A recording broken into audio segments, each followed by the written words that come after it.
بسم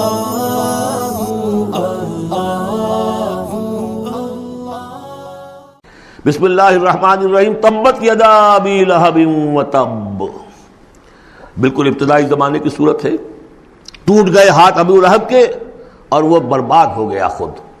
واقعہ یہ ہے کہ جب حضور پر وہ آیت نازل ہوئی جو ہم نے پڑھی ہے سورہ ہجر میں، فاصدع بما تؤمر، پہلے 3 سال تک آپ نے دعوت جو دی ہے وہ لو کی، جسے ہم کہیں گے، کبھی بھی آپ کی دعوت انڈر گراؤنڈ نہیں تھی۔ اس کو تو سمجھ لیجئے، یہ تو لفظ استعمال کرنا ہی غلط ہے، لو کی۔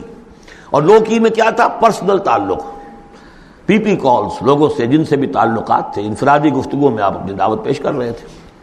پھر حکم آ گیا فاصدع بما تؤمر، اب ڈنکے کی چوٹ کہیے۔ تو آپ کھڑے ہوئے کوہ صفا پر، آپ نے نعرہ لگایا وا صباحا، یہ وہاں کا دستور تھا۔ تفصیل سے میں یہ بیان کر چکا ہوں، سارا واقعہ بیان نہیں کر سکتا۔ تو اس وقت لوگ لپک کر آئے اور ابو لہب بھی آیا، آپ کا چچا۔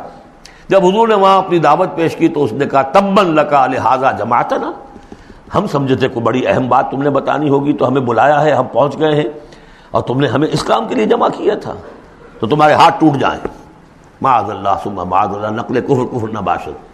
چونکہ حضور بنو ہاشم کو 2 دفعہ گھر بلا کر کھانا کھلا چکے تھے، تو اسے تو معلوم تھا یہ دعوت کیا تھی۔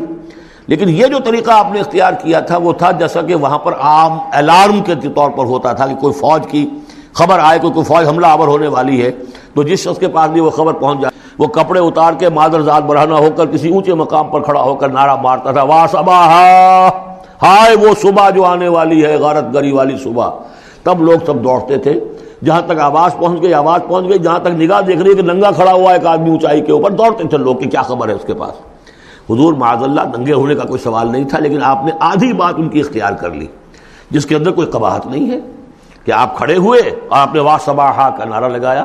وہ صبح قیامت کی خبر دے رہے ہیں، وہ خبر دیتے تھے جو صبح ہوتی تھی غارت گری کی، دشمن آ کر حملہ کرے گا، لیکن وہ بھی تو صبح قیامت ہے۔ بات کوئی تو ہنسی کی نکلے، خندہ صبح قیامت ہی صحیح، صبح قیامت بھی تو ہے نا آخر۔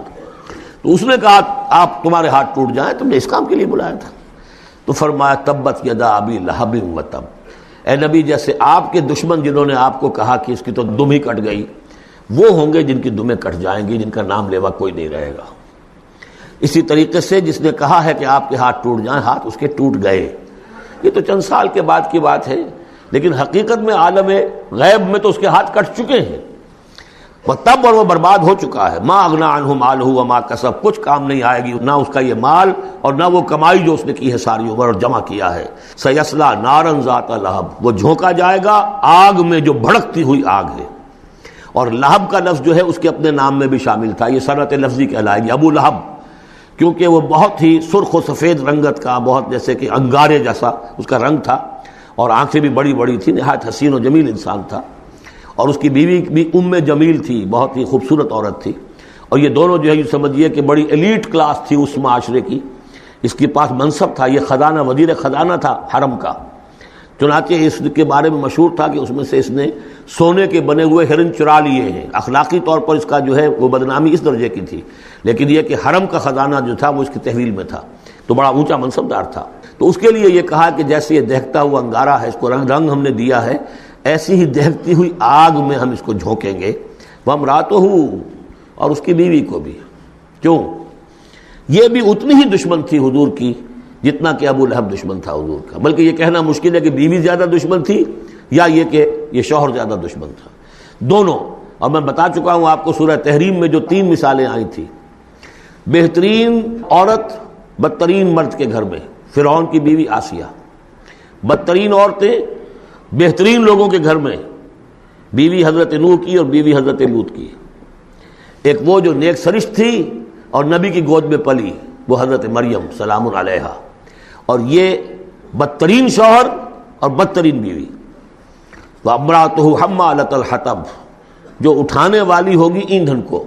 عام طور پر لوگ سمجھتے ہیں کہ وہ بخیل تھی، وہ ایندھن لے کے آیا کرتی تھی، یہ بات نہیں تھی، وہ بڑی اس معاشرے کی جو ہے وہ بڑی، جس کو آپ فرسٹ لیڈی کہتے ہیں، اس طرح کی خاتون تھی۔